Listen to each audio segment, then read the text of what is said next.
Welcome to today's webinar. The topic today is concrete design with Dlubal API. My name is Andreas Hörold. I'm responsible for marketing and public relations in the company Dlubal Software. For instance, the German and English webinars, technical content of the website, customer projects, and so on. I will be the moderator today, and I will answer your questions together with Rebecca Goebel. The presentation will be done by Robert Milrath. He is responsible for the Dlubal API, and he works also in the customer support team. Yeah, and the same is valid for Rebecca. She works also in the customer support team and is also responsible for the Dlubal API.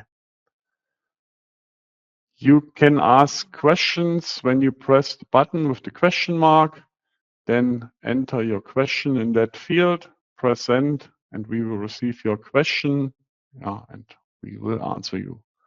The other way is to watch the entire webinar and then email your questions to info@dlubal.com. Okay, that's for the moment all from my side. I hand over to Robert. Robert, you can start. Thank you very much, Andreas, for your opening remarks. I'm very happy to take over. First of all, I would like to extend a warm welcome to you all to our webinar once again. And now I think we can move to the next slide and start. Okay, before we start, I will give you a small introduction on how to set up our API so that you can use it right after the webinar. That was just a small introduction. We have some previous webinars where we go into detail, and you will find everything here. So that you can start right now. Then, of course, I want to tell you something about the web services. The name API-2 has now become established. It's replacing the somewhat cumbersome API gRPC. So whenever you hear somewhere API gRPC or API-2, we talk about the same thing. The other web service we have, the API SOAP, also the RSCOM, will not longer developed. So it's just, if you start with something new, I really recommend to use the API gRPC. Okay, so then we start.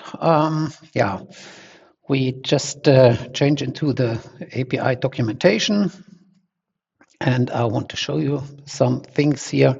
So first of all, we have a chapter getting started here.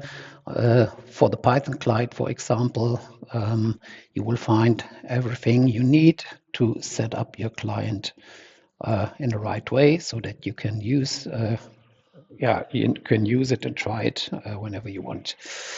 Okay, the next is, of course, the documentation of the API itself. So that's just, we start here, we have our apps. In this case, we talk about the RFEM. Of course, we have AirStab and AirSection as well. And you will find everything you need here. You will find it well documented here, and also examples. And sometimes examples are much better than just to read loads of text. It's much easier to understand. So you will find loads of them here. They're categorized, and so hopefully you find some helpful information here. Yes, of course, every example is also available in C#, but we will stay in Python for today. Okay. Next is, that's very important, is we have some release notes here as well. Okay, that's the last tab here. In the release notes, you will find lots of informations, what's in the latest version. And it's sometimes very important to read, because whenever we have an action required chapter in a version, that means that it's not compatible to the versions before. Okay, so there you have to do something in your code that it runs as expected. Okay, and last we have, of course, the extranet. I think extranet is, you know it, you have to log in with your login credentials. And here you will find the most important thing. If you want to use the API, you need to have an API key. This API key you will change in the tab API and Cloud. And here we have the menu API 2. And within this, we have a submenu which is called My API Keys. And here you will see all API keys related to you. And you need to have at least one of them to use them.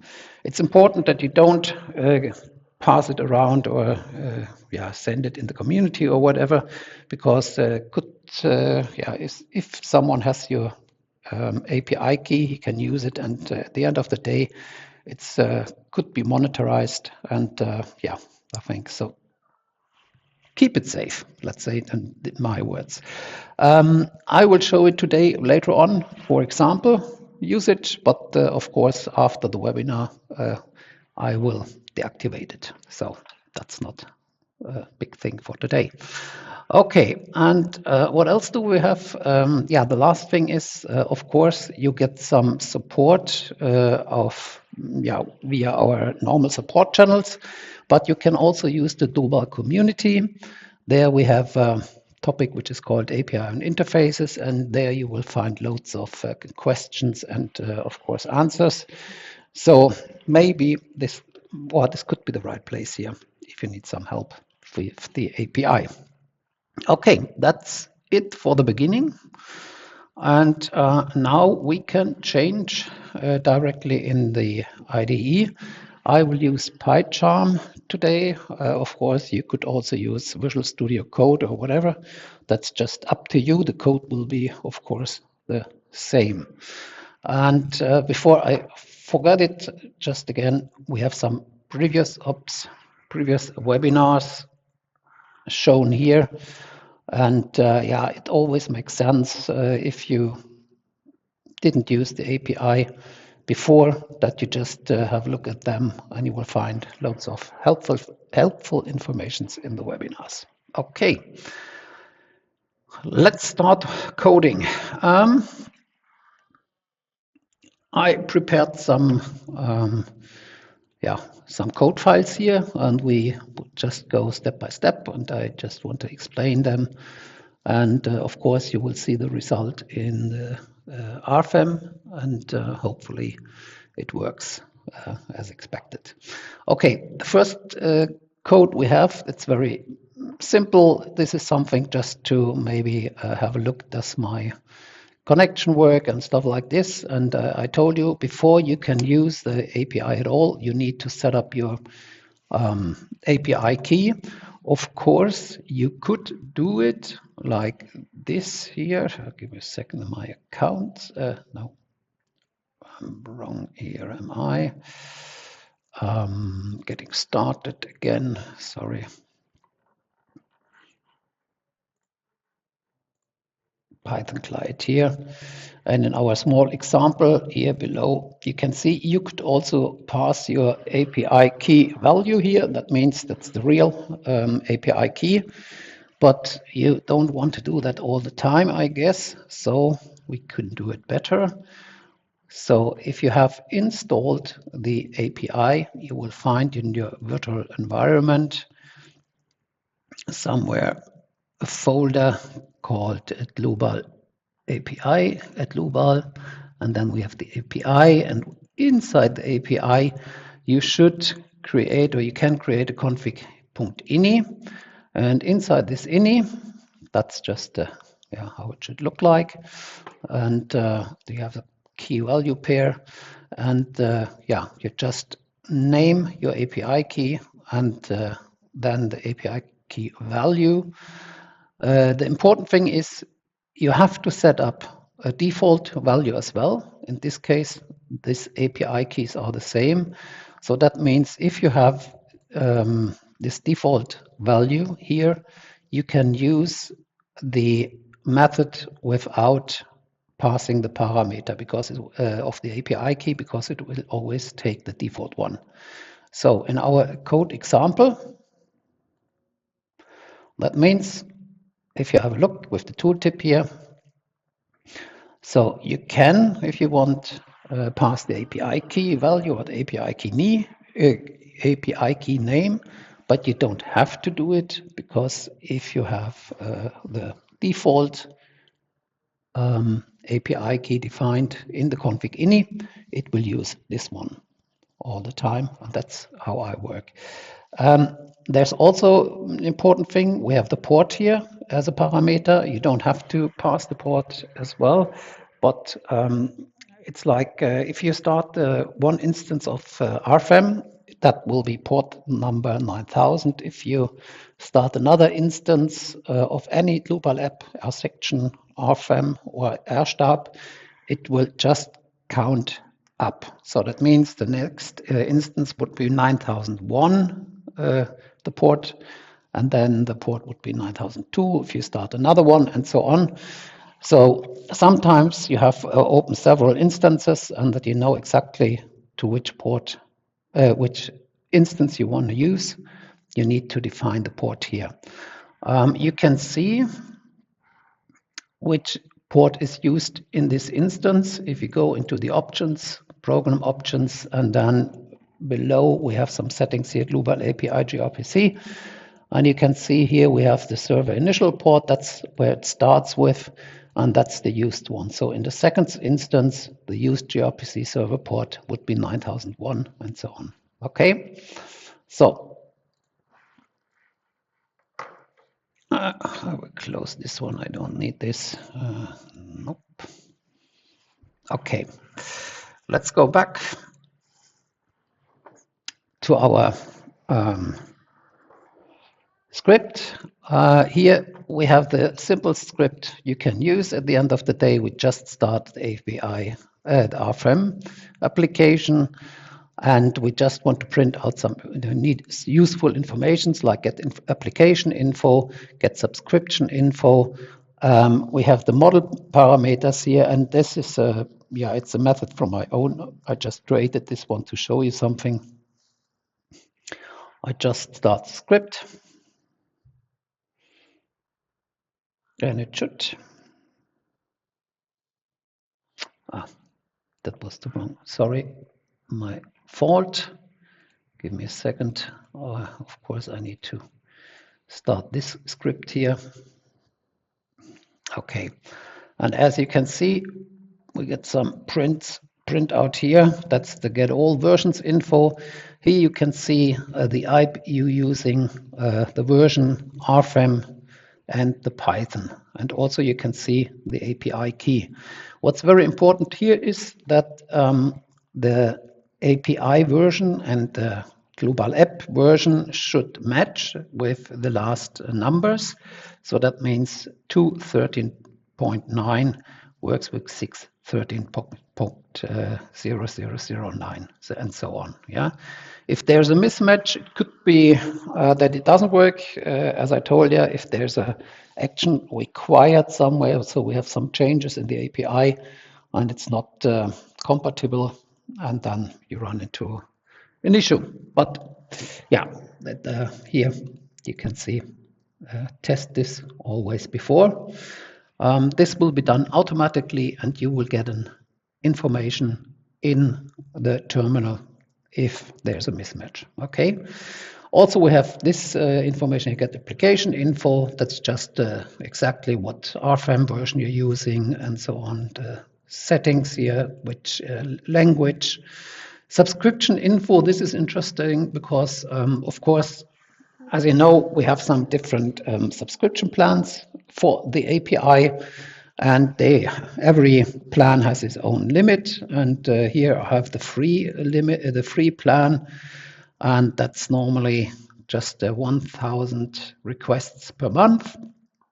And yeah, you see I'm a little bit over the limit. If this is the case, you will get telephone call, or our sales team will get in contact with you and just talk about the used plan, and maybe we need to do some changes. Yeah. Okay, at least we have the model parameters. Here you get the model ID, you get the model name, that's the file name. No, so that's the model name, and the model path. And the model path should be the file name, but if it's not saved yet, then of course we don't have a path, and then you get the model name as a model path. Okay, so that's just if you just have this one at the first script, you know that it's working, and then you're fine. Okay. In the second script, I will show you how we count the requests. Yes, we just talked about the plans and the request limits here. Yes, and that you understand how it works, I will show you just one last thing here. If you are in RFEM application, you have loads of methods here. Each method has a property, and that's the method type. And as long as the method type is a core, this will count as a monetarized request. For example, get application info has a method type of service, and service is free of charge. Okay, so we've got only two types, service and core, at the moment, and yeah, so you know exactly how the requests will be counted. And why do I show you the script here? Because here I just double checked the requests per I use here. And as you can see, I start the number of requests with 2 because we have some hidden requests here. Whenever the RFEM application is used, yes, we will check the API against the Dlubal app you use. And that's yeah, that is just one request. It's a request of service, so don't worry, it doesn't cost anything, but it just counts. So if you double check it, you will have one request which you can't see here. And the next is whenever you close the connection, you can do that manually, but in the with statement is the close connection already implemented, and that's another service request. So we start with 2 here. So if you have a look at your numbers of requests here, and you compare it with the requests in your extranet, just here we are.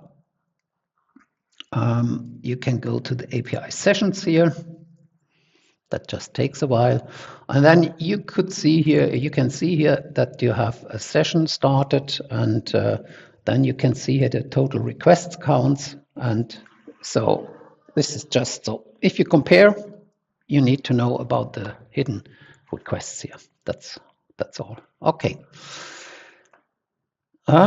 We go back to our IDE, and yeah. Now we start to create our first model.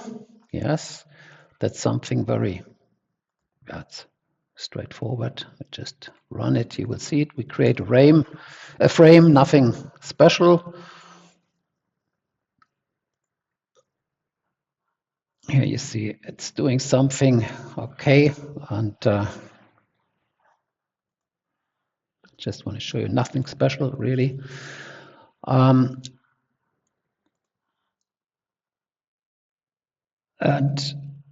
yeah, I start with the with statement as always, and then I call the define structure method and then the define loads method. And in the structure, I set up my the structure itself. I create the nodes, the lines, the members, and the supports. And in the loads, as you can expect, we do something with the loads here.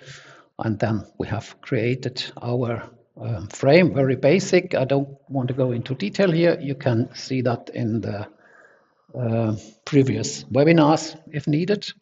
What's new here is we changed to frame move objects here, the new script. Now we have the possibility to manipulate existing objects in RFEM, for example. Here I just say, okay, move objects. This is new. It's some, yeah, I think it's some previous version, 5-6 weeks ago. Yeah. I get the object list of all objects, so I get everything. Yes, and then I just want to move this one.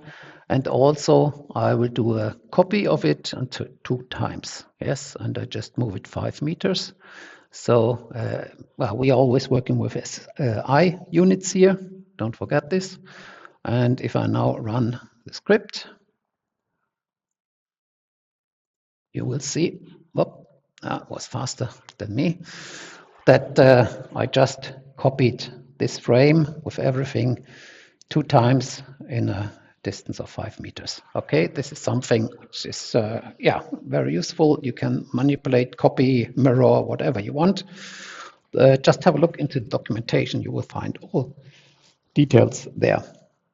The next is we've been asked to implement a method to handle the selected objects in RFEM in the user interface. So for this example, I will just select some things here. Yes, the columns and supports, nodes, things like this. Okay, so that's my selection, and now I change to my next. Oh, forgot number 5.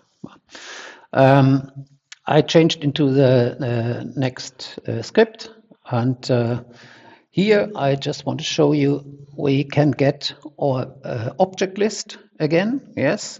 I say I want to have all objects from my RFEM object and only the selected one.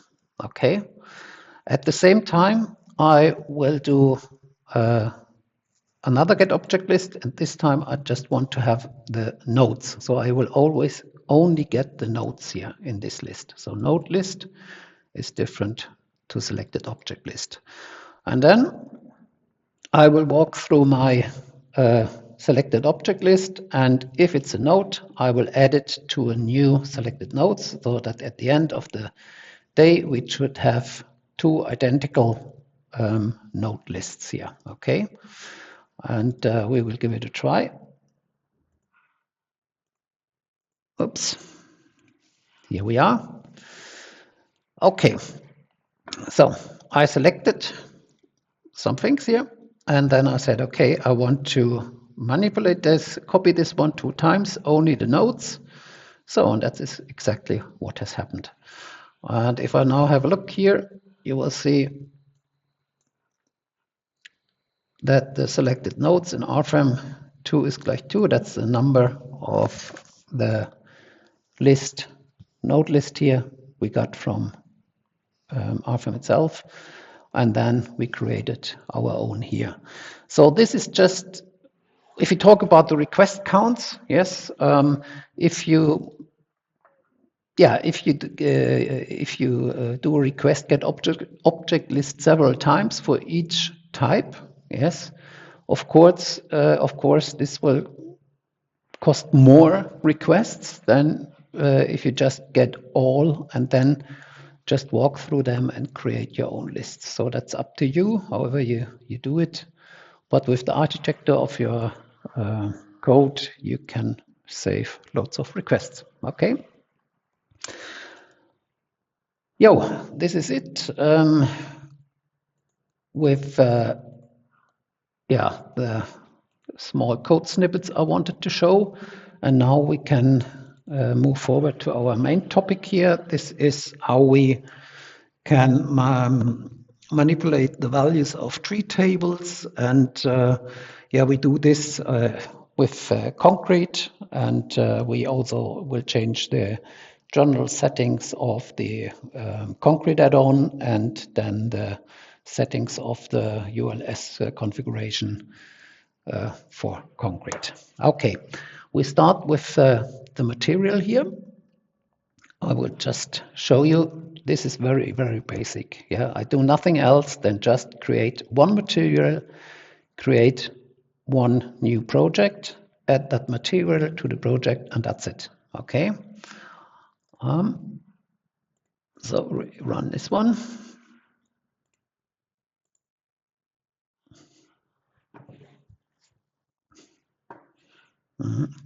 Okay, takes a while. So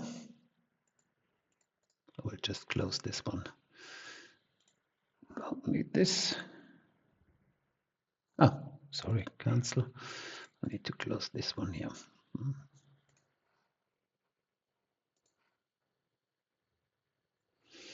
Okay, here we are. As you can see, we have created one material and that's it. Yeah. But if you have a look at the material itself, you will see there are loads of properties we can change, manipulate, and I will show you how you can do this, especially if you have some, let's say, structure which is not so easy to use. Yes, like the tree table here. The tree tables are always a little bit tricky to use, and I will show you how you do this. I will have a look here. We go to the CMindure, okay, and in the former version, or in the previous versions, it was like you had to create always the whole path to a specific setting here, the value, yes, and that was quite complicated, let's say, in this words. Yes, it was working fine, but it wasn't that easy. So now we have the possibility that we just use the symbol here, but what can we do if we have the symbol several times? So that's the one question. I will show you 3 different possibilities here. And then, of course, we can compare this with the default, with the very easy settings here. Let's say we use the specific weight and mass density, gamma and rho, and how we manipulate this one, okay? Here we are.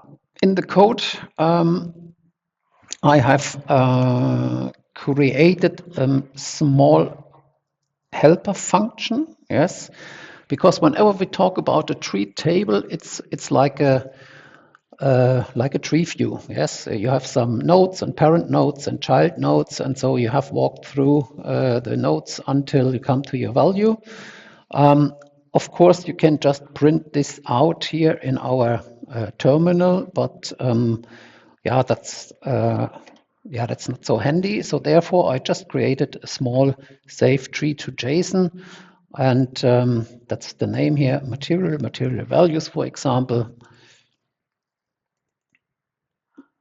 And here it's a little bit easier because you can just open and close the nodes. You have a search and it will stay even if you change the code and run something else. So that's just it's a little bit easier to handle. Yeah. So what do we need if we want to change something? We want to manipulate the material. We need to know the key, as I told you. For example, here I can say, okay, first of all, I need to define my tree itself. That's the material value tree. Yes, that's you have to figure it out which one it is. Yes, therefore you could print out the whole. I just do it once. Material, okay. And then you can walk through a little bit, or you just go into your material in the documentation, and then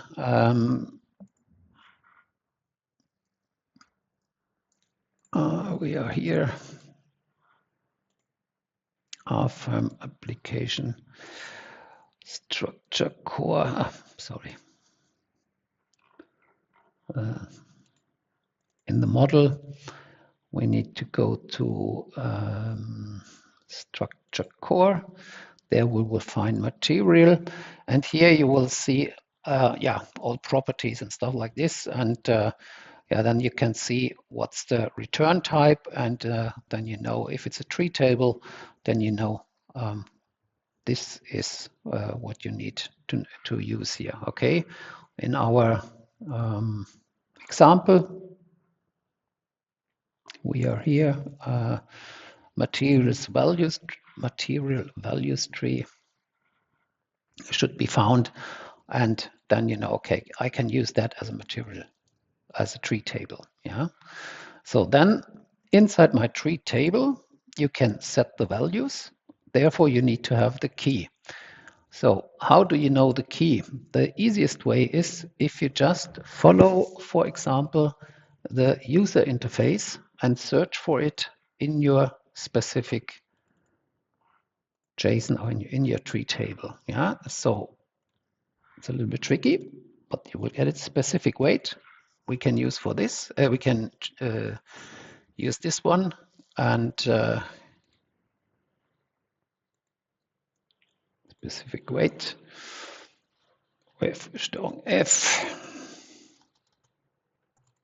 Here we are, and then you can see, okay, in specific, then you can see, okay, specific weight. You will have several times, you will have different gamma, for example, and so you have to find, you know, with the caption, because the caption is always easy because you can see it in the user interface, use it, and then have a look. Does it make sense here? It could be used several times, so that's a little bit the tricky thing here, but that's not too hard to do. Yeah. Okay, you're searching for your caption. Okay, found it, and then you know, okay, I have to use gamma or I have to use rho or whatever. Yeah. Now I go back. Then I can easily use the key rho, gamma. I set the values now to 2,600 instead of 2,500, and 26,000 instead of 25,000. Okay, that's it. And then we go a little bit more down, and here you will see I'm looking for C-min-dur. Yes, just to remember, C-min-dur, we have this several times here, and how should we know now which one is what? Okay, so that's at the beginning, it's the first, it's the same. What you can do is you can also say get values by key. If we do this, you will see it in the printout. You will get all occurrences of that key shown with the path. I go into details later on. And then we print this out. This pprint is just, it's a nicer format of printout in the terminal, okay? And then you can set that value. And we have here several possibilities now. Common tree table, set values by key. If I do it this way, I just set my new value. I will say this one is, C-min-dur. It's 0.091. And the occurrence is number 4. We start with 1. It's not an index starting with 0. It's an occurrence with 4 starting with 1. Okay. I can also say set the occurrence to 18.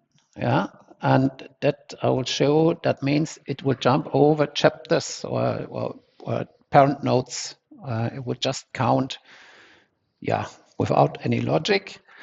And what we can also do is we set the value here.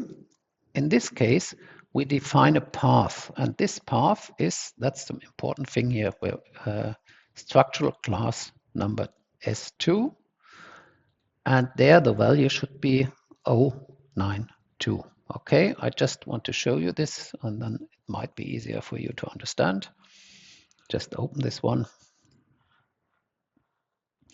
If you run the script, you have to reopen the window again.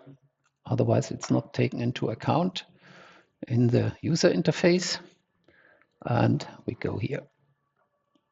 And now you can see we have C-min-dur here. Okay. So we said the first one was occurrence number 4. 1, 2, 3, 4. So that's the 91. Yeah.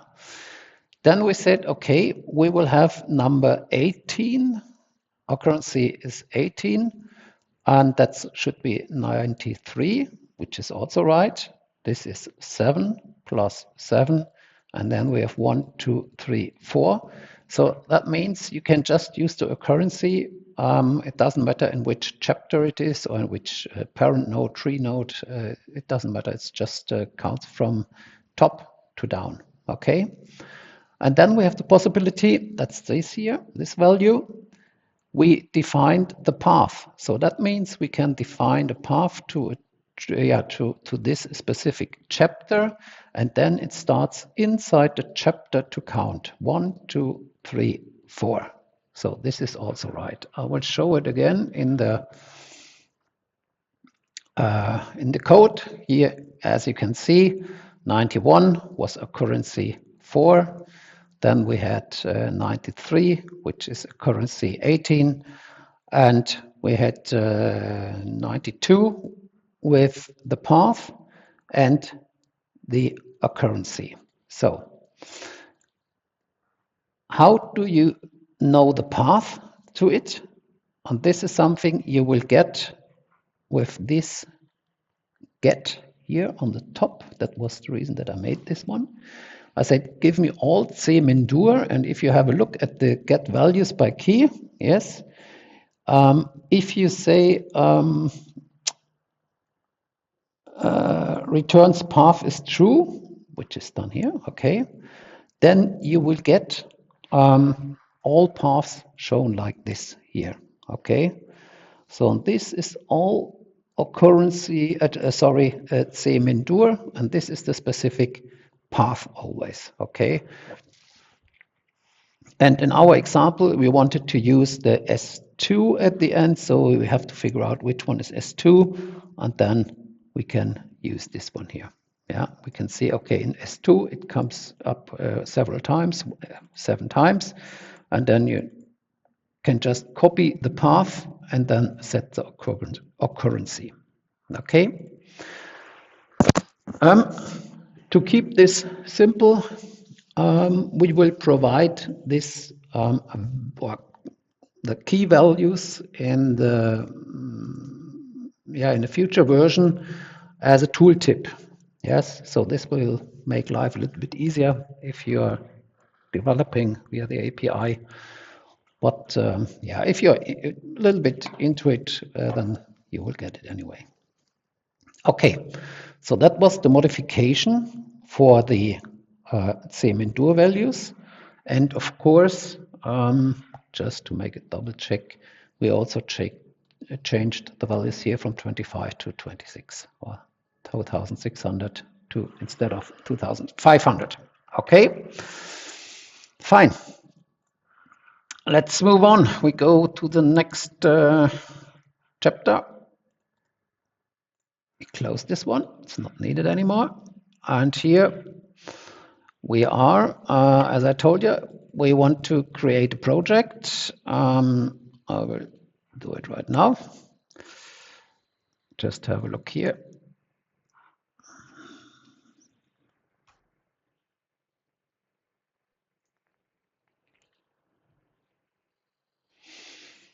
Okay.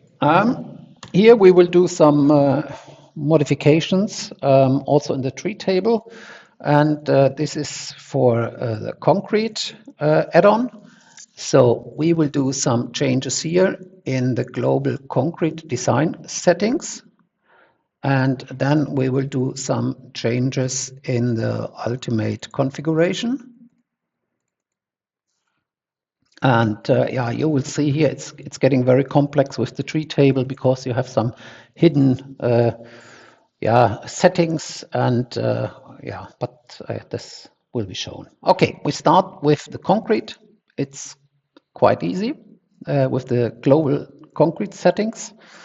We go in our code here. I will close this one.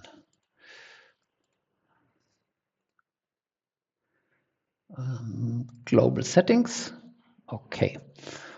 And here you can see I just played around and tested a little bit, and this is not, that's just a part of it. So you have loads of different settings here. Yes.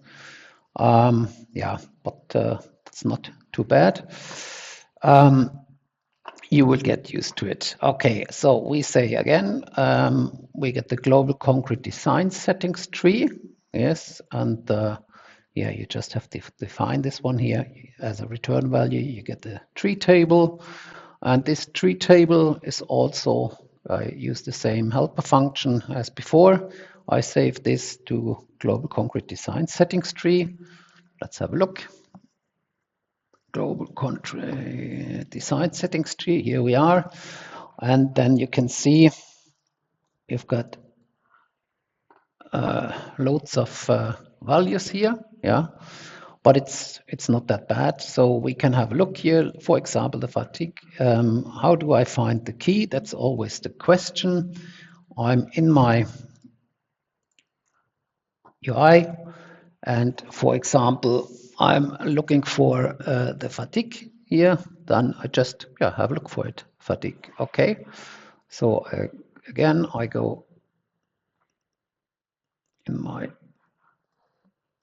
Steuerung F, and then here you see, here we are. There you can see, okay, we have the caption, which is always the easiest way to find, and then we have the key, and then you know, okay, I have this key. We have a bool value here, false or true, and that's it. And then, as you can see, okay, you can see I've got the configuration ULS here. I have the SLS and all the other things. We will just have a look that we. Okay, I will disable this one here, fatigue, and maybe we do something more. We go in the vertical division. Yeah. So how do we know this key here? Yeah, it's the same as we did before. We just move back to our Steuerung F, and then we say vertical. Here we are, vertical division in compression part, and yeah, we have 12, 4, 9, and 10. Let's double check.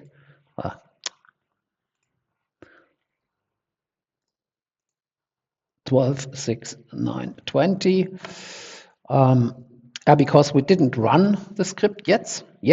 Yeah, so we just need to run it, and then we will see the where we are. Here we are. That's the Now we need to run the script here, and here you can see configuration ULS is true, fatigue is false. It was true before, and then we have our new values here. We want to define here, instead of 20, let's say we do, I don't know, 16. Okay. Run.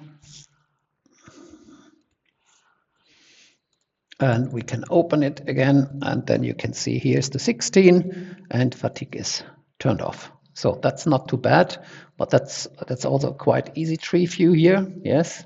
So I will now change to the next one, which is a little bit more complex, to the ULS settings. And here we have the problem that if you, for example, print out the tree table and you have turned that one off, yes, you won't see the child nodes in the print out of the tree table. So if you are looking for something, or you want to do some changes and you won't find it in the tree table you printed out, make sure that it's visible in your UI. Otherwise, you won't see it. That's important to know. And yeah, then we have some more problems here. We have, for example, this radio buttons here. Yes, 1, 2, 3. So if you enable one, then the others will be disabled. That's the typical behavior of the radio buttons, okay? And of course, since we do not have a UI, we have to implement this by our own. So if you want, you could set all 3 radio buttons via API code to true. Of course, this would end up in a mess. Yes, you can imagine. So you have to make sure that that it's up to you to make sure that there's only one radio button activated in a group. Okay, how can we do this? Oh, let me have a look. We need to find it. Here we are. Let's have a look. We create shear capacity. Shear capacity, we can have a look. Okay, here we are.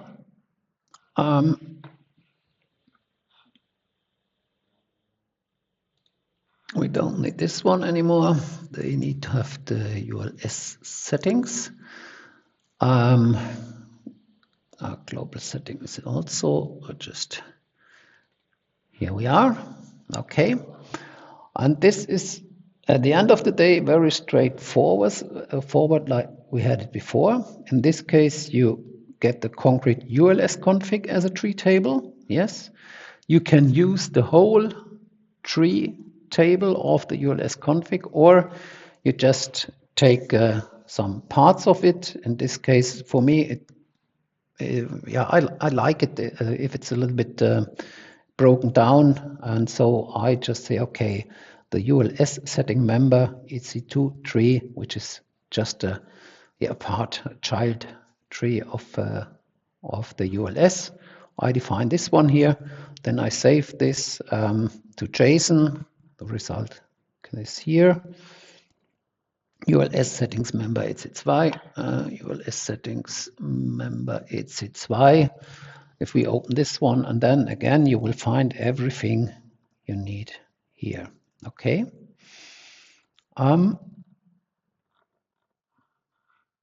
Let's have a look that we are in the real. Okay, we are a member. It makes sense. And then we need to have a look for shear capacity.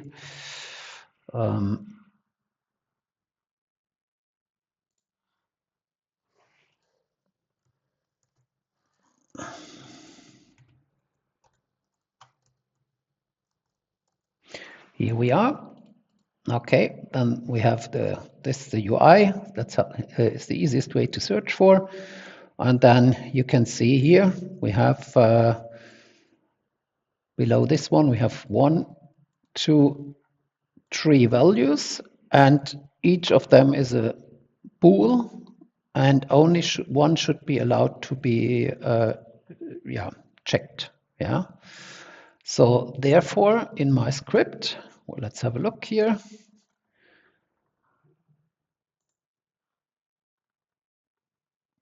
I have created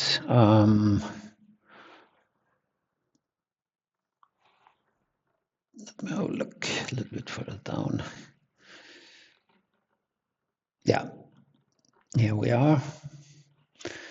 I have created a helper function again. Yes, in this case, I just create a list with the, let's call it radio group. So these 3 settings will be in one list. And then I pass this list to my helper function. Then I, of course, need to say which key is active and in which tree am I. Okay. And let's have a look here.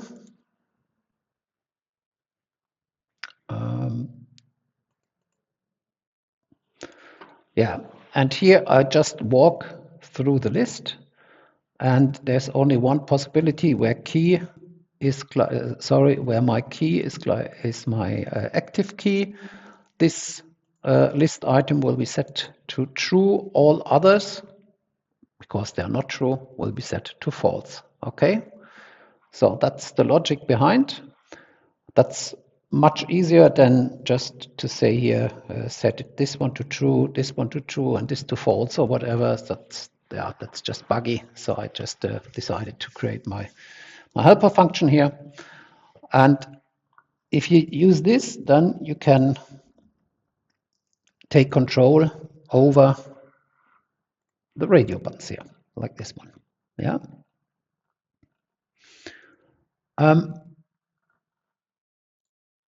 Let me have a look here. Okay. The next thing, what you need to know is a second. Give me a second.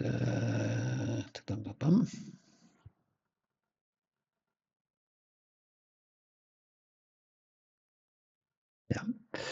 The second thing is, before we run the script, we have to take care about some special things here.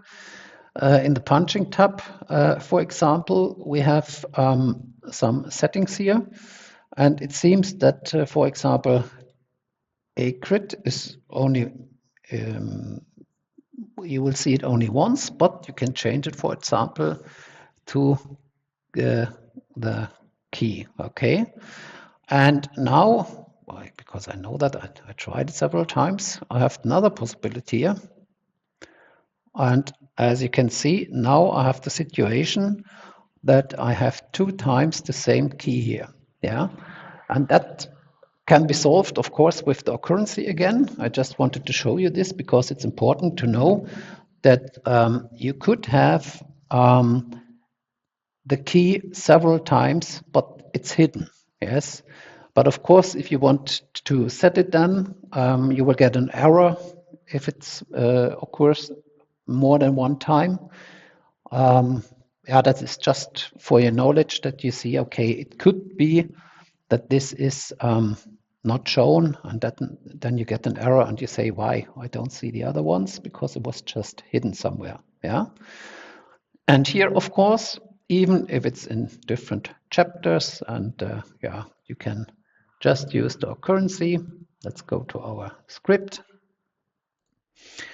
And we will have a look, strong F for key. Here we are. And then you can see here, I know my key is key, and then I will set the value to 1.2, and the occurrency is 1. And then a little bit further down, I have the second key somewhere. Should be here, yes, and then the occurrency is 2. Okay, and the value is 1.3. Let's give it a try. Before, I want to double check that's 1, 1. Okay, and now we give it a try, run.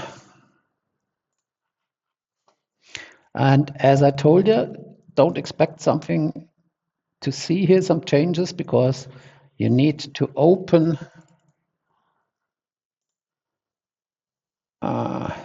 yeah, okay, I have to run it again. Sorry for that, because that's just when my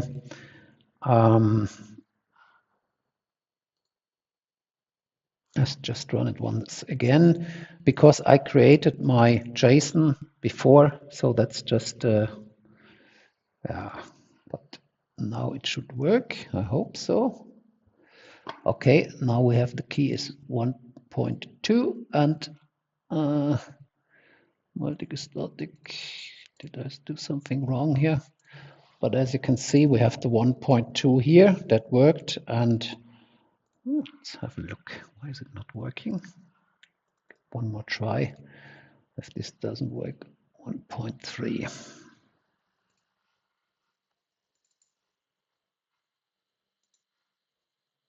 Now it works. I think it has to do with, yeah, when because the message was the window was open, and so it couldn't do the settings. So if you do the coding, just make sure you close the window before you run the script, and then you don't run into any trouble here. Okay. So, but you can see that works nice, and yeah, even I think, did we double check this one here? Use require enforcement. Yeah, also done. Setting is done. Okay.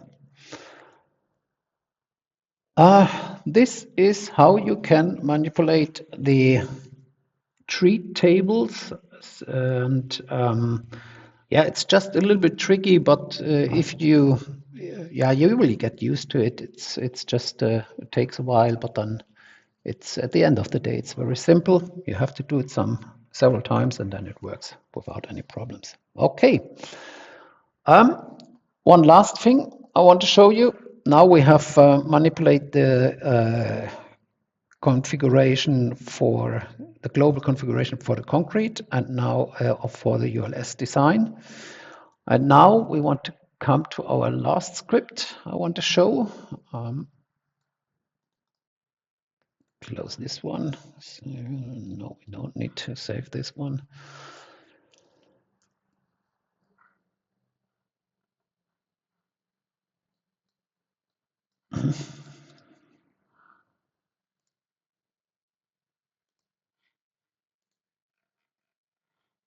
What's up?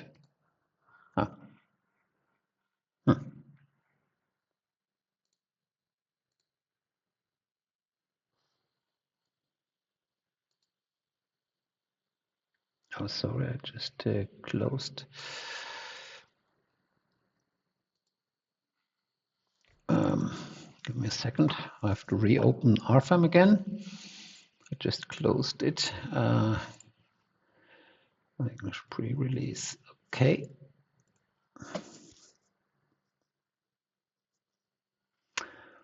I can show you what we want to do with the next script. Concrete design member. Okay, here we are.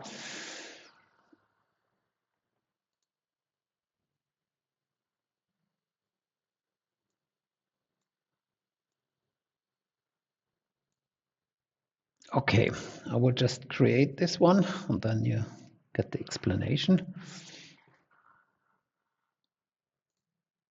We now have the possibility, since I think the last version, that we can define several settings about the concrete design or its usage with, for example, members.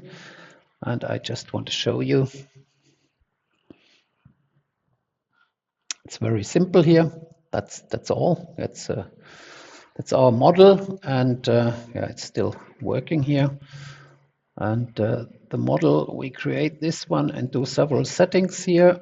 For example, we just here we are. We have define structure. Give me a second. Don't need this.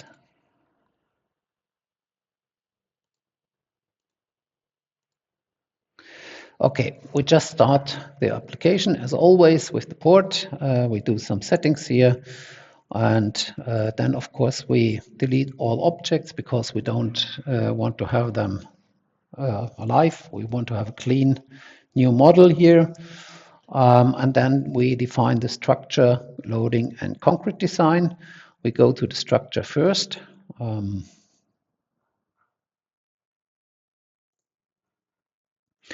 And as you can see here, we just define the material, and then we do some special settings here in the material itself. Sorry, in the member itself, yes. And I want just to explain what this is. This is new. Now we have the possibility to define the durability for every single side of our member. That means I will just open the member here. Here we are. We have only one. And inside the member, now we have a possibility to do some settings here about usage for the concrete. Yes, let me have a look.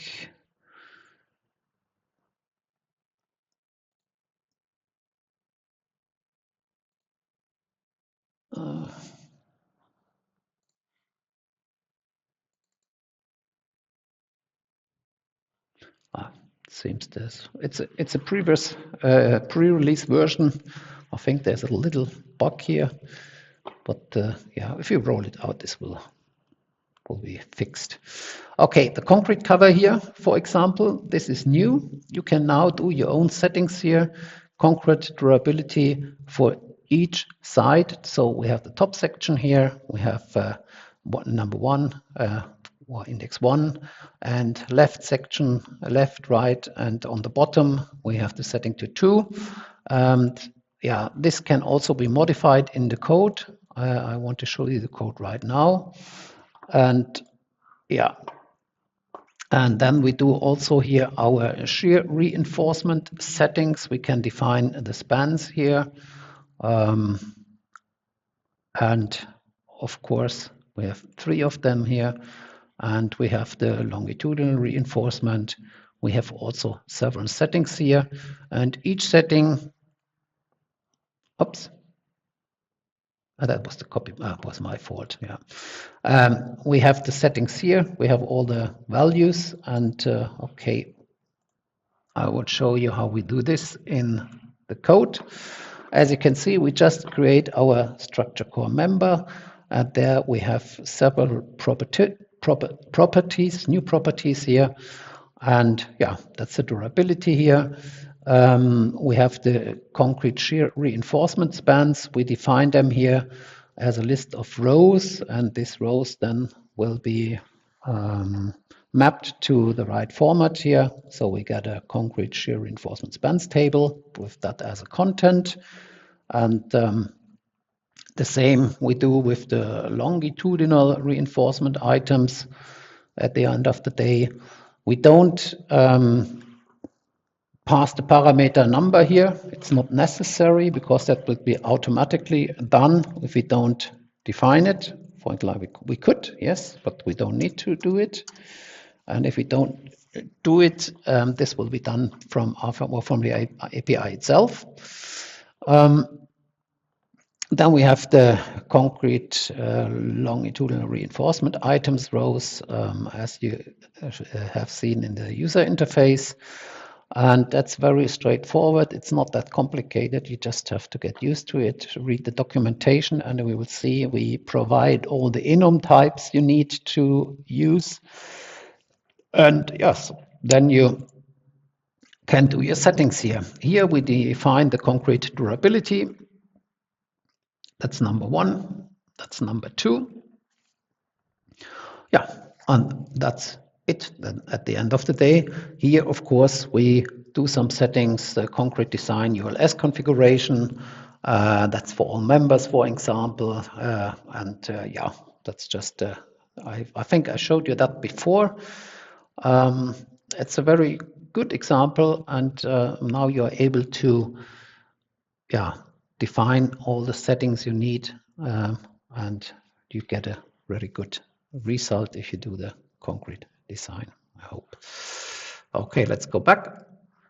Here, again, we just open the members here, as you can.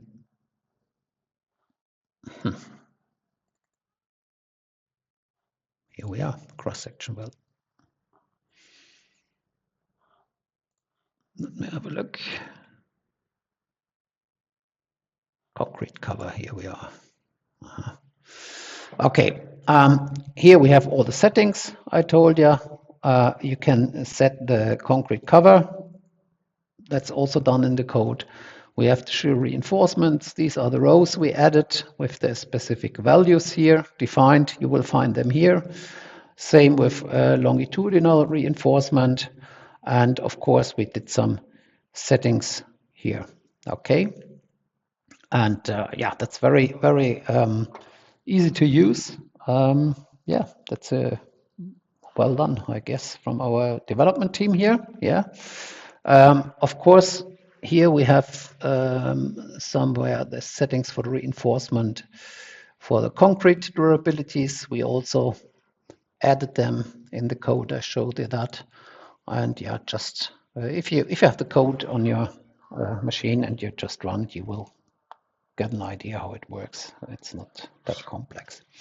Okay, I think Let me have a look in my script. Okay. Yes. I think we are done for today. I showed you all I wanted to show. I'm a little bit over time, a few minutes. Sorry for that.